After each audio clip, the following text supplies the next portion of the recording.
Welcome to Cosmic Eternity Channel. Why does God choose only one? The hidden purpose behind divine selection. Have you ever looked around your own family and wondered why one person seems to carry a heavier purpose, as if destiny itself placed a special weight upon their shoulders? It can feel confusing, even unfair. Why would God single out just one among many to walk a path that changes the course of everyone else's life? That question reaches deep into the heart, because all of us want the same thing: to see our family blessed, to witness peace, and to experience transformation together. But when we study Scripture, or even the stories of ordinary people who lived extraordinary lives, one truth keeps appearing: God doesn't choose everyone at once. Moses was chosen to lead an entire nation out of bondage. Joseph, betrayed by his own brothers, was chosen to rescue those same brothers and a whole people from famine. Esther, placed quietly in a palace, became the key to her nation's survival. What these stories reveal is that God's choices are never random. He sees what each person can bear, what they are capable of becoming, and He prepares them for their divine assignment.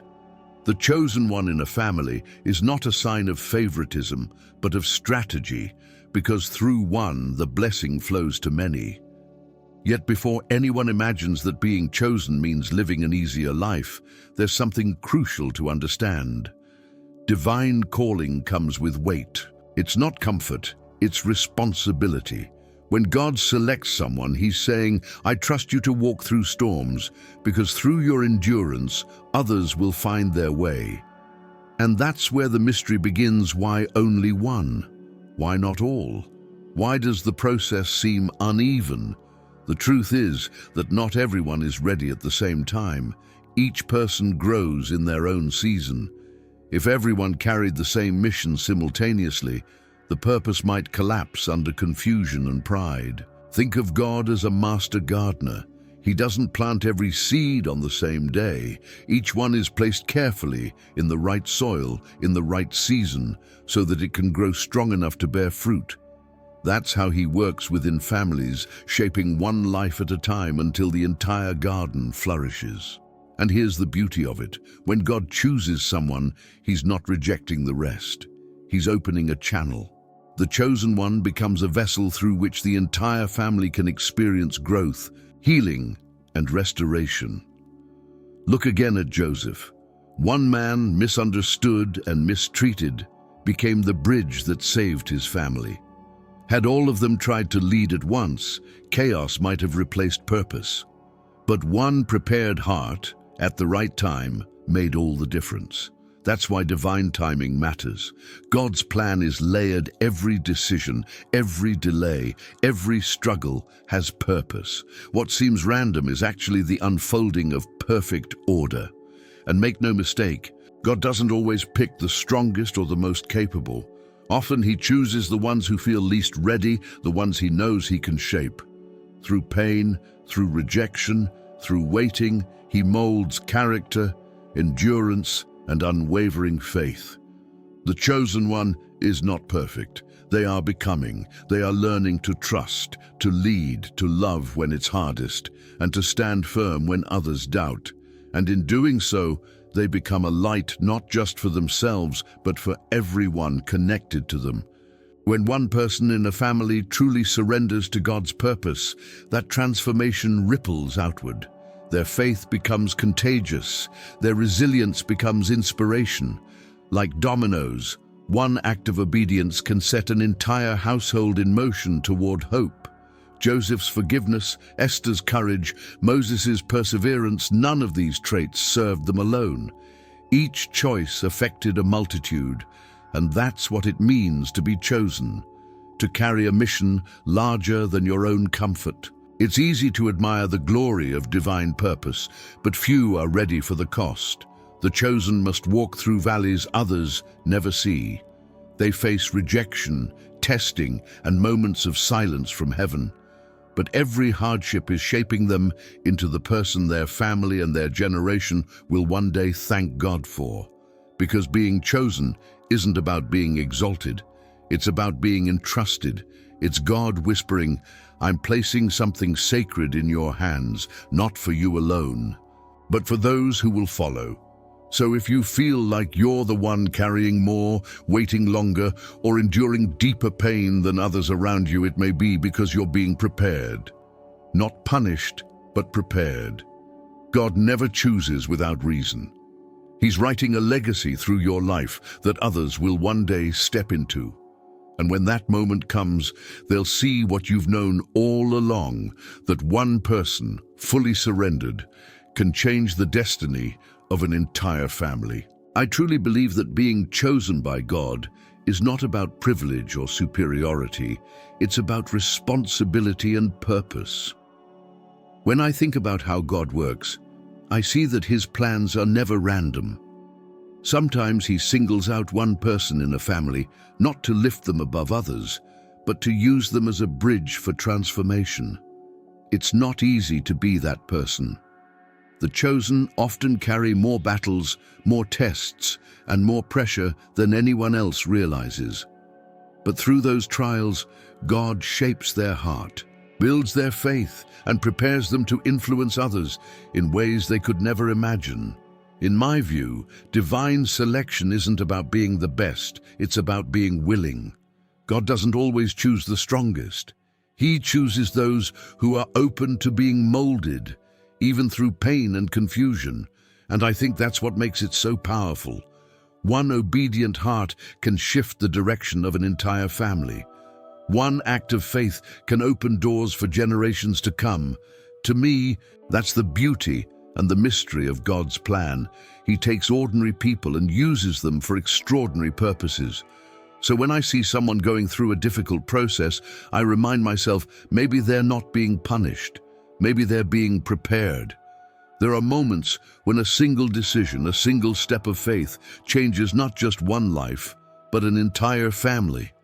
Every action of a person chosen by God, a word of encouragement, a moment of forgiveness, or a quiet choice to stand firm in hard times, sends ripples outward. That's because divine purpose always multiplies. It never stops with one person. To carry such a calling isn't simply about desire or natural ability. It demands humility to learn, courage to act, and endurance to keep walking when the path grows heavy. Being chosen means carrying both honor and burden, a sacred balance between purpose and trial that reveals who is truly prepared to change the destiny of others. And yet, one question continues to echo: why does God not choose everyone at once? Why does He place the responsibility of transformation on one person in the family? The answer lies in divine timing. God moves with precision, not haste. Every person has their own process, their own lessons, their own moment of maturity. If everyone were chosen simultaneously, the mission might fall into confusion, chaos, or collapse.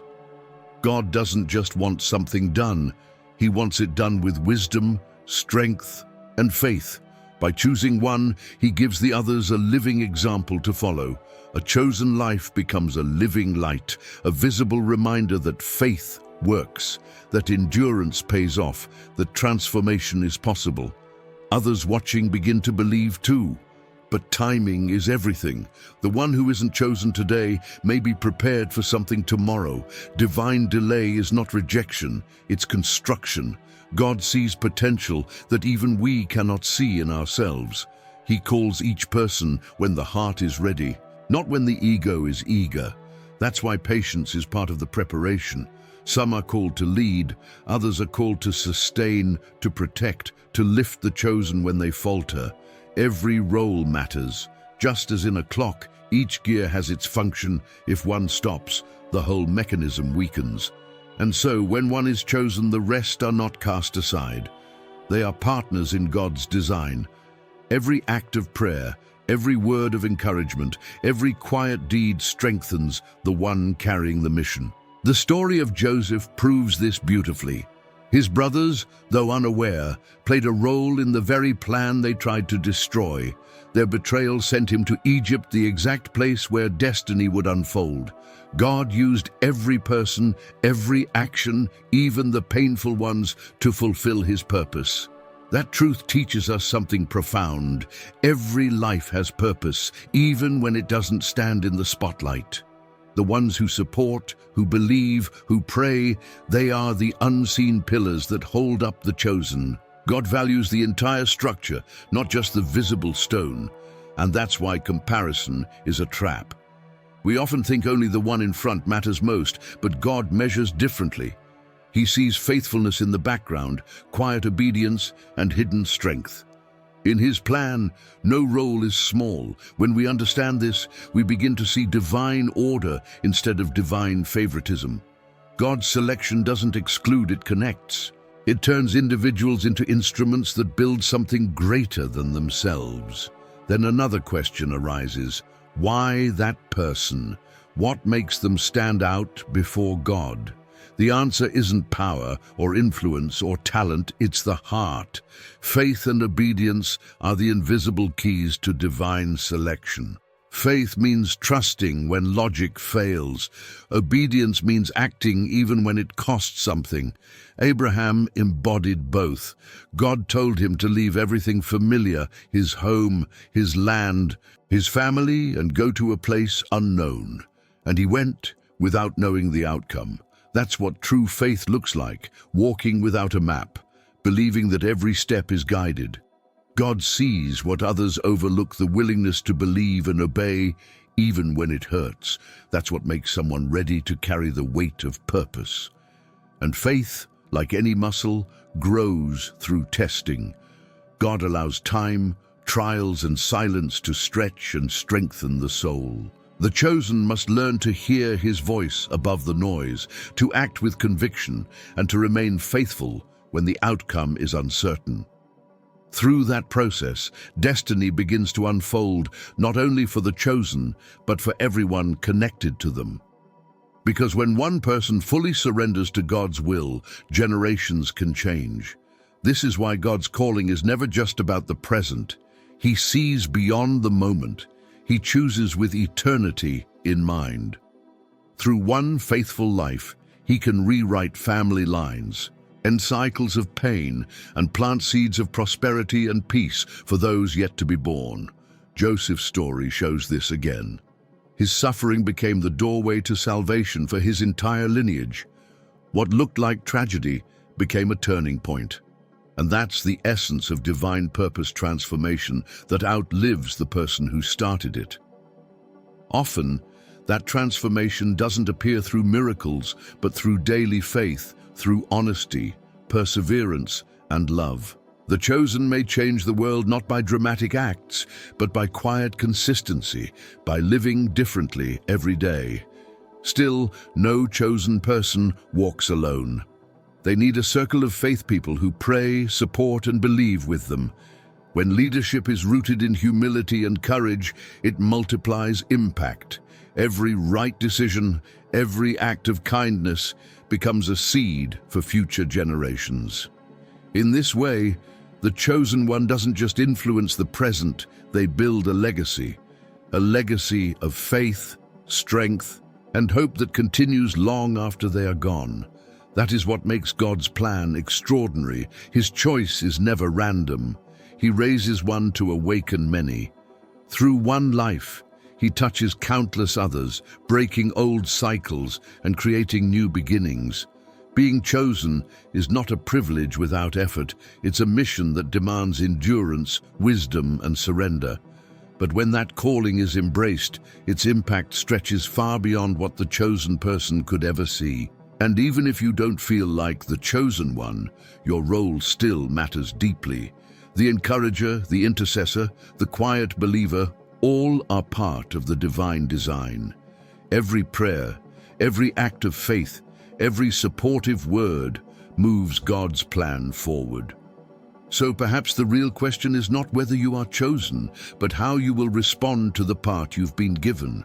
Because every contribution counts, every act of faith matters, and every obedient heart can become a channel of transformation. God may choose one to lead, but He uses many to fulfill the promise. And maybe, just maybe, your willingness today is what sets the next miracle in motion.